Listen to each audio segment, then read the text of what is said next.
గొప్ప విషయం నేను షాక్ అయ్యా. వాడు పుట్టినప్పుడు నాకు పెయిన్ అనేది కొంచెం కూడా తెలియదురా. అలాగే నాకు పెయిన్ లేకుండా పెయిన్ ఇవ్వకుండా పుట్టాడు. నువ్వు నవ్వుతున్నావేటమ్మా? కడుపులో వాడు కిక్కులు పెడుతున్నాడు డాక్టర్. మా ఇంట్లో ఎప్పుడు రామనామం ఉంది. రామనామాన్ని తగ్గిస్తూనే నాకు డబ్బు వచ్చిన రామనామం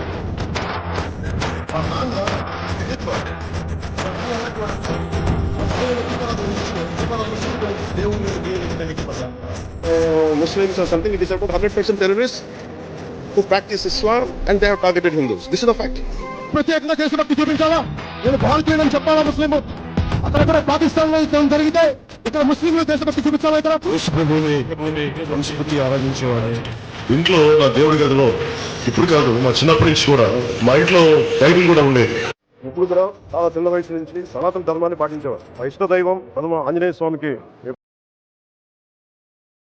అయ్యా శ్రీ కొనితెల పవన్ కళ్యాణ్ గారు, మీరేం మాట్లాడుతున్నారో మీకైనా సమాజైతుందా? ఓసారి చూద్దామా మీరేం మాట్లాడారో. Name is not about Muslims or something, it is about 100% terrorists who practice Islam and they have targeted Hindus. This is the fact. This cannot be denied. That does not mean we are everyone blaming Muslims or Islam. It's not about that. The terrorists are Muslims. There is no second thought about it, and they have targeted Hindus. And this is what the fact is. Let us. ఏంటి కళ్యాణ్ బాబు గారు ఇది? మీ వీరాభిమానులు రక్తాలు చిందించే వాళ్ళు ఏమైపోవాలి? ఆ వర్గానికి సంబంధించిన వాళ్ళు, మిమ్మల్ని అభిమానించే వాళ్ళల్లో ముస్లిమ్స్ ఎంతో మంది ఉన్నారు, యువకులు. ఈ ఒక్క మాటతో వాళ్ళ గుండెని తీసి కాళ్ళ కింద వేసి చెప్పులతో కచ్చా కచ్చా కచ్చా తొక్కేసినట్టుంది తెలుసా? అలా మాట్లాడారు మీరు. అంటే ముస్లిమ్స్ అందరూ 100% టెర్రరిస్టులని మీరు ఫిక్స్ అయిపోయి అనౌన్స్మెంట్ కూడా ఇచ్చేశారు, డైరెక్ట్గా పబ్లిక్గా మాట్లాడుతున్నారు. అది కూడా మీరు ఒక డిప్యూటీ సీఎం హోదాలో ఉండి. సరే, ఇప్పుడు డిప్యూటీ సీఎం హోదాలో ఉండి ముస్లిమ్స్ అందరూ టెర్రరిస్టులు అని మీరు చెప్తున్నారు. మీకు ఏ పదవి లేనప్పుడు మీరేం మాట్లాడారో ఓసారి విన్నామా సార్? పవన్ కళ్యాణ్ గారు, ఒక్కసారి విన్నామా మనము? ముస్లింలు అనే వాళ్ళు మన దేశంలో అంతర్భాగం. అది ముస్లిం మతం మన దేశంలో అంతర్భాగం. ముస్లింలు ప్రత్యేకంగా దేశభక్తి చూపించాలా? నేను భారతీయులని చెప్పాలా? ముస్లిం అక్కడ కూడా పాకిస్తాన్ లో యుద్ధం జరిగితే ఇక్కడ ముస్లింలు దేశభక్తి చూపించాలా? ఇక్కడ వారికి దేశభక్తి లేదా? హిందూ ఇది సార్ మీరు మాట్లాడింది. ఇది ఎప్పుడు? మీరు అప్పటికి ఎమ్మెల్యే కాదు కదా, డిప్యూటీ సీఎం. అసలు ఏం కాలేదు. పార్టీ ఉందంటే ఉంది, మీరు ఉన్నారంటే ఉన్నారు. మా అలాంటి కూలీలు మీకు ఓట్లేసి మిమ్మల్ని గెలిపించారు. సో ఇదంతా పక్కన పెట్టేస్తే అప్పుడు ఒక మాట, ఇప్పుడు ఒక మాట. అంటే అప్పుడు మీకు ఇంకా అధికారం చేతికి రాలేదు కాబట్టి అలా. ఇప్పుడు అధికారం చేతికి వచ్చింది కాబట్టి ఇప్పుడు మెజారిటీ ఓట్లు చూసుకుంటే మీకు హిందువులు అవుతుంది కాబట్టి ఇప్పుడు ముస్లిమ్స్ అవసరం లేదు కాబట్టి అలా బట్టి ఇప్పుడు ఇలా చేస్తున్నారు. అంతేనా సార్? ఇది ఎక్కడి న్యాయం సార్? ఇది ఎక్కడి న్యాయం? సరే, ఇది కాదు, ఇంకో వీడియో ఉంది, చూద్దామా సార్? మనం చూడండి సార్, బాగుంటది. కానీ ఉగ్రవాదం వేరు. అలాగే ఉగ్రవాదం మామూలుగా శాంతిపూర్వకంగా శాంతి భద్రతలు కోరుకునే ముస్లిం సమాజం వేరు. అది మాది స్పష్టత మా అందరికీ ఉంది, ఎన్డీఏ ప్రభుత్వానికి ఉంది, మా అందరికీ క్లారిటీ ఉంది. చూశారా సార్? ఇది కూడా మీరే. అంటే ఇక్కడ ఎందుకో మీరు ముస్లిమ్స్ లో కూడా శాంతి భద్రతలు కోరుకునే ముస్లిమ్స్ ఉంటారు అని చెప్పడానికి కూడా మీరు ఎందుకు మొహమాట పడుతున్నట్టు అనిపిస్తుంది నాకు ఆ వీడియో చూస్తుంటే. ఎందుకు అంటే ఇప్పుడు వాళ్ళ ఓట్లు మీకు అవసరం లేదనా, లేకపోతే వాళ్ళే అవసరం లేదనా, లేకపోతే ఇటు హిందుత్వాన్ని మీరు ఎక్కువ తీసుకుంటే దానివల్ల మీకు ఏమైనా ఎక్కువ ప్రయోజనాలు ఉన్నాయా? సరే, ఎలాగో హిందుత్వం గురించి మనం మాట్లాడుతున్నాం కాబట్టి ఒకసారి హిందుత్వం గురించి మీరు చేసిన మాటలు, ఆ వీడియోలు కూడా ఒకసారి మనం చూద్దాం సార్. చాలా బాగుంటాయి, చూద్దాం సార్, చాలా బాగుంటాయి. మా ఇంట్లో ఎప్పుడు రామనామమే ఉండేది. ఆ రామనామాన్ని జపిస్తూనే నాకు జబ్బు వచ్చిన మా నాన్న రామనామం చెప్పేవాడు. అలాంటి రామనామం జపించే మాకు రాముడి విగ్రహం తల నరికేస్తే కోపం రాకూడదంటారు ఏంటి మీరు? సూపర్ సార్, చాలా మంచి విషయం చెప్పారు. ఇది ప్రతి ఒక్కళ్ళ ఇంట్లో పాటిస్తే ఇంకా చాలా బాగుంటుంది. ఎందుకంటే రామనామం మన ఇంట్లో చేసుకుంటే మనకు చాలా ప్రశాంతంగా ఉంటుంది, మనసు చాలా విశాలంగా ఉంటుంది, మనం కూడా చాలా బాగుంటాం. భక్తితో మనం అలా ఉన్నప్పుడు మనకు రోజు చాలా బాగుంటుంది. సో చాలా బాగా చెప్పారు. కానీ ఇంతకుముందు మీరు ఏదో చెప్పినట్టు గుర్తు సార్, ఒకసారి వీడియో చూద్దాం. అది చాలా బాగుంటుంది. అది దీనికి మించి ఉంటుంది, డబల్ త్రిబుల్ ఉంటుంది. ఒకసారి అది కూడా చూద్దాం సార్. నాన్న ఒక హేతు. అది మా నాన్న ఎలాంటి వాడు అంటే, మా నాయనమ్మ దీపారాధన వెలిగిస్తే దీపారాధన సిగరెట్ వెలిగించిన దేవుడు లేడు దెయ్యం లేదనే వ్యక్తి మా నాన్న. అదేంటి సార్ అంత మాట అనేసారేంటి? అంటే మీరు ఫ్యూచర్లో ఇలా హిందుత్వానికి సపోర్ట్గా వెళ్ళి ఓట్లు సంపాదించుకుంటాను అనే ఐడియా మీకు అప్పటికి రాలేదు కాబట్టి ఇలా మాట్లాడారు. కదా సార్, అంతే కదా. ఎందుకంటే అప్పుడు మీరు పార్టీ స్థాపించిన కొత్తలో అన్ని మతాలు సమానం, అన్ని కులాలు సమానం. మనము రాజకీయాల్లోకి వచ్చిన తర్వాత కులాల ద్వారా మతాల ద్వారా రాజకీయాలు నడపబోము అని మీరు స్టేట్మెంట్ ఇచ్చారు. చాలా బాగుంది ఆ టైంలో. ఎందుకంటే ఆ టైంలో మీరే ఫిక్స్ అవ్వలేదు ఇంకా. నేను ఇలా మతాన్ని అడ్డం పెట్టుకుంటాను, కులాన్ని అడ్డం పెట్టుకొని ఓట్లు సంపాదించి, మీకు కూడా తెలియదు కదా సార్ అప్పటికి. అందుకే అలా మాట్లాడారు అంతే, మీకు తప్పలేదు అందులో. ఏదైనా తప్పు గిప్పు ఉంటే అది మాదే. మీరు మాత్రం సూపర్ సార్, చాలా మంచి పని చేశారు, అసలు సూపర్ అసలు. కానీ మీరు ఒక స్పీచ్ నాకు చాలా బాగా నచ్చింది సార్. ఒకటి అదేంటంటే హిందుత్వాన్ని ఇలా అంటే మతాన్ని అడ్డు పెట్టుకొని ఇలా రాజకీయాలు అవి చేయకూడదు, ఇలా చేసేది ఎక్కువ హిందుత్వవాదులే, ఇలా చేయడం కరెక్ట్ కాదు అని మీ అభిప్రాయాన్ని మీరు ఒకసారి తెలియజేశారు సార్. నాకు చాలా బాగా నచ్చింది అది. కావాలంటే ఆ వీడియో కూడా ఉంది, కొంచెం చూపిస్తాను, ఒకసారి చూడండి. అది చాలా బాగుంటుంది, నాకు చాలా బాగా నచ్చిన వీడియో. ఇది ఆడేది కొద్దిమంది రాజకీయ నాయకులు ఆడతారు, వాళ్ళు కూడా ఎక్కువ మంది ఆడేది కూడా హిందువులే. అసలు ఇలాంటి గొడవలు పెట్టింది హిందూ నాయకులు తప్ప మిగతా నాయకులు చేయాల్సిన వాళ్ళకి ఇలా విడగొట్టి విభజించింది.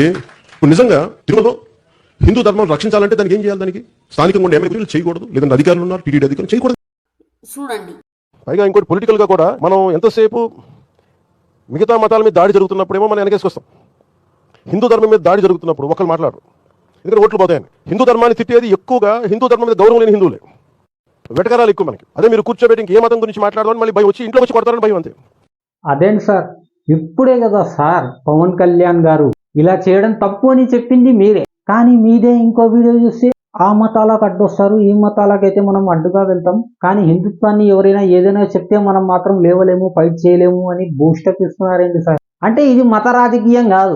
ఏమైనా కానీ మీరు చాలా సూపర్ సార్. అసలు మీ అభిమానిగా ఉన్నందుకు నేను చాలా ప్రౌడ్గా ఫీల్ అవుతున్నా సార్, చాలా ప్రౌడ్గా. నేనే కాదు, నాతో పాటు ఎంతమంది మీకు ఓట్లేసి గెలిపించారో నాలాంటి కూలీలు, వాళ్ళందరూ ప్రతి ఒక్కరు ప్రౌడ్గా ఫీల్ అవుతున్నారు సార్ ఈరోజు. ఎందుకంటే మీకు మీరే కౌంటర్లు ఇచ్చుకుంటే ఇంకా వేరే వాడు కౌంటర్ ఇవ్వడానికి మీకు ఛాన్సే లేకుండా చేస్తున్నారు సార్. మీరు సూపర్ సార్. మీకు మీరే కౌంటర్లు ఇచ్చుకుంటున్నారు, వేరే వాడు మీకు వేలెత్తి చూపించడానికే లేకుండా. Super sir. మీది ఇంతకు ముందు ఒక వీడియో చూశాను సార్ నేను, ఎలక్షన్స్కి ముందు. ఎలక్షన్స్ అప్పటికి జరగలేదు, ఒక వీడియో ఉంది సార్ మీది. చాలా అసలు చాలా ఇన్స్పైరింగ్ గా ఉంది సార్ ఆ వీడియో. నాకే కాదు, ప్రతి ఒక్క రాజకీయ నాయకుడు ఆ వీడియో చూసి ఇన్స్పైర్ అవ్వాలి సార్, అలాంటి వీడియో.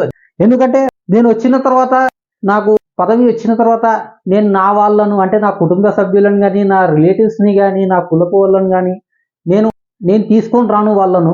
మీలో ఒకళ్ళు ఇలా ముందుకి రావాలి, నాయకులుగా ఎదగాలి. సో ఆ స్పీచ్ నాకు చాలా బాగా నచ్చింది సార్. అది ఒకసారి చూడండి, చాలా అద్భుతంగా ఉంది, ఇన్స్పిరేషన్ వీడియో సార్. అది సూపర్ పంచెస్ డైలాగ్స్ ఉంటాయి దానిలో, సూపర్ అసలు. నా బంధువులు, నా కుటుంబంలో లేదంటే నాకు తెలిసిన 10 మందిని పెట్టుకుని నిర్మాణం జరపడం నాకు ఇస్తుంది. మీలో నుంచి ఒకడు నాయకుడు రావాలి, సామాన్యుడు రాజ్యాలు వెళ్ళాలి, సామాన్యుడి కష్టాలు తెలుసు. ఒక ఆటో డ్రైవర్ నుంచి ఒక నాయకుడు రావాలి బయటికి. అది అభ్యర్థిగా నాగబాబు నామినేషన్ దాఖలు చేశారు. ఏపీ అసెంబ్లీలో ఎన్నికల రిటర్నింగ్ అధికారికి నామినేషన్ పత్రాలు సమర్పించారు. అన్న రూల్స్ పెడతారు, ఆయన ఫాలో అవ్వరు, కానీ మనం ఫాలో అవ్వాలి.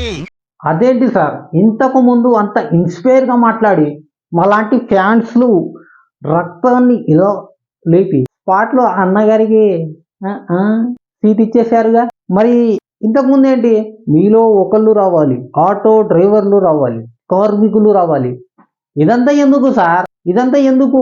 మేము ఆల్రెడీ ఎర్రిపప్పలం అయ్యాం కదా, మళ్ళీ డబల్ గా చేయాలన్నా సార్? మేము ఆల్రెడీ ఎర్రిపప్పలు అయ్యాము, మళ్ళీ మీరు స్పెషల్ గా మమ్మల్ని గుర్తిస్తున్నారు సార్, మీరు ఎర్రిపప్పలు అని. అయినా సరే మేము మీ కూలీలమే, ఎప్పటికీ ఇప్పటికీ ఎప్పటికీ ఎప్పటికీ అలాగే ఉంటుంది సార్ మేము. ఎందుకంటే మేము మీ ఫ్యాన్స్ సార్, చిన్నప్పటి నుండి కూడా మీ ఫ్యాన్. చాలా ప్రౌడ్గా ఫీల్ అవుతుంటాం సార్ అప్పుడప్పుడు మేము. ఎందుకంటే మీరు అలా మాట్లాడుతున్నారు, మరి మేము చాలా ప్రౌడ్గా ఫీల్ అయ్యారా మీరు మాట్లాడుతున్నారు సార్.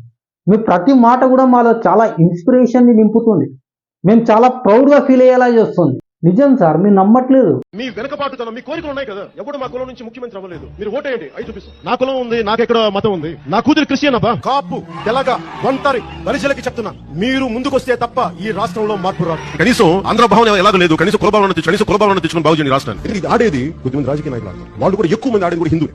అసలు ఇలాంటి గొడవలు పెట్టింది హిందూ నాయకులు తప్ప మిగతా నాయకులు చేయాల్సిన. హిందూ ధర్మాన్ని మీరు అగౌరవపరుస్తున్నారు. అరే నేను హిందూని, చాలా బలమైన హిందూ, నేను కూడా అది కూడా చెప్తున్నాను మీకు. ఎవరు బలమైన హిందూ అంటే అన్ని మతాలను సమానంగా చూసేవాడే బలమైన హిందువు. కానీ 1,00,000 మంది హిందువులు అపవిత్రమైతే, ఈ ప్రసాదం అపవిత్రమైతే ఒక్కరు కూడా మాట్లాడకూడదు, ఇది సెక్యులర్ వ్యవస్థకు విఘాతం అంటే హిందువులకి మనోభావాలు ఉండవా?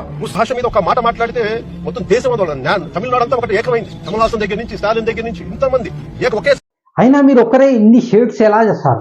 నిజంగా శ్రీ కొణిదెల పవన్ కళ్యాణ్ గారు, మీ ఒక్కరిలో ఇన్ని షేడ్స్ అంటే నేను అసలు నమ్మలేకపోతున్నాను. కుల రాజకీయం, మత రాజకీయం, భాష రాజకీయం ఇలాంటివి చేయకూడదు అని మీరు చాలా వివరంగా కళ్ళకు కట్టినట్టుగా మీరు చూపిస్తుంటే నమ్మలేకపోతున్నాను సార్. నేను చాలా అంటే చాలా నమ్మలేకపోతున్నాను. ఇవన్నీ చూస్తుంటే మీ అభిమానిగా నేను చాలా గర్విస్తున్నాను సార్. నేనే కాదు, నాతో పాటు చాలా మంది మీ అభిమానులు, జెండా కూలీలు చాలా అంటే చాలా గౌరవిస్తున్నాం sir. Thank you sir, thank you so much. మాకు అదేంటో అంటారు సార్, మాకు ఇంత బలాన్ని మీరు చేకూర్చినందుకు, మాకు బయట ఇంత గౌరవాన్ని మీరు అందిస్తున్నందుకు చాలా అంటే చాలా గర్వపడుతున్నాం సార్. మమ్మల్ని 100కి 200% గర్వించదగ్గ సన్నివేశం ఏదైనా ఉందా అంటే అది ఇదే సార్. ఈ వీడియో చూడండి, మామూలుగా ఉండదు. ఈ వీడియో చూసినప్పటి నుంచే మీ ప్రతి ఒక్క అభిమాని వల్లు ఇలా జలజరిస్తుంది సార్. గూస్ బంప్స్ నిజం సార్. అంటే తెలుగుదేశం నాయకుల మీద ఎన్ని వెడకారాలు నాకు తెలుసు కదా. వాళ్ళు ఎంత స్థాయికి వెళ్ళిపోయారంటే కొంతమంది, వాడు మా ఉంపుడు మేము ఉంచుకున్నాను వాడు పడుంటాడు ఇట్లా అంటే నా మీద మాటలు, వాడు మా ఉంపుడు మేము ఉంచుకున్నాను వాడు పడుంటాడు ఇట్లా అంటే నా మీద మాటలు. అదేంటి సార్, వాళ్ళంత మాట అనేస్తే మేము సైలెంట్గా ఉంటామా? మేము నమ్మం సార్. అది నిజమైనా సరే, అదే పచ్చి నిజమైనా సరే మేము నమ్మం అంతే. ఎందుకంటే వీఆర్ ఫ్యాన్స్. కోసేసుకుంటాం సార్. మీరంటే సినిమాల్లో ఉన్నప్పుడే కోసేసుకున్నాం, ఇప్పుడు రాజకీయాలు సార్ 2 సార్లు 3 సార్లు కోసేసుకుంటాం. అంత పిచ్చి సార్ మీరంటే. అది సార్ అభిమానం, అంత అభిమానం సార్ మీరంటే. అదన్నీ మేము నమ్మం సార్. అది నిజమైనా సరే, మా కళ్ళకు కనిపించినా సరే మేము అది నమ్మం. అది ప్రౌడ్ టు బి అభిమాని. మీ అభిమానిగా అయినందుకు గర్విస్తున్నాం. పేపర్లో ఢిల్లీ నుంచి ఎవరో తెలుగు జర్నలిస్ట్ పంపించారు, హిందీ జర్నలిస్ట్ పంపించారు నాకు. Pawan Kalyan changes his ideology left right and centre అని. అంటే వీడి అవసరాలకి ఎలా పడితే అలా మార్చేస్తాడు. ఆ మీడియా వాళ్ళకి ఏం తెలుసు సార్ మీ గురించి? ఏది పడితే అది రాస్తారు. వాళ్ళు రాసినంత మాత్రాన మేము నమ్మేస్తామా సార్? మీరు ఏ జెండా పట్టుకోమంటే ఆ జెండా పట్టుకుంటాం మేము, ఏ జెండా మోయమంటే ఆ జెండా మోస్తాం మేము. వాళ్ళు చెప్పిందల్లా మేము నమ్మం సార్. మీరేం చెప్తే అదే నమ్ముతాం, మీరేం చెప్తే అదే నమ్ముతాం సార్. మీ గురించి వాళ్ళు ఏమన్నా చెప్పవచ్చు, బట్ ఐ డోంట్ కేర్. మీరేం చెప్తే మేము అదే నమ్ముతాం. అది సార్ మేము అంటే. అవేం పట్టించుకోము అస్సలు. మీరు అస్సలు బాధపడకండి దాని గురించి. అస్సలు బాధపడకండి. అది నిజమా అబద్ధమా మాకు సంబంధమే లేదు, మాకు అవసరం కూడా లేదు. మీరు ఏ జెండా మోయమంటారో చెప్పండి, అది మొత్తం. పొద్దున ఒకటి, మధ్యాహ్నం ఒకటి, సాయంత్రం ఒకటి, ఫిక్స్. అది మా వీడియో. సో ఈ వీడియో మీకు ఎలా అనిపించింది అనేది ఖచ్చితంగా కామెంట్ అయితే చేయండి మామ. అలాగే ఫస్ట్ టైం మీరు మా ఛానల్ని చూస్తుంటే ఖచ్చితంగా సబ్స్క్రైబ్ చేసుకోండి మామ, ఎందుకంటే కౌంట్ అయితే చాలా చాలా తక్కువ ఉంది. అలాగే వీడియోకి లైక్ ఇచ్చి సబ్స్క్రైబ్ అయితే ఖచ్చితంగా చేయండి మామ. అలాగే పని ఆడ తెక్కోండి, నాకు చాలా పని ఉంది. పోతున్నా, బై బై.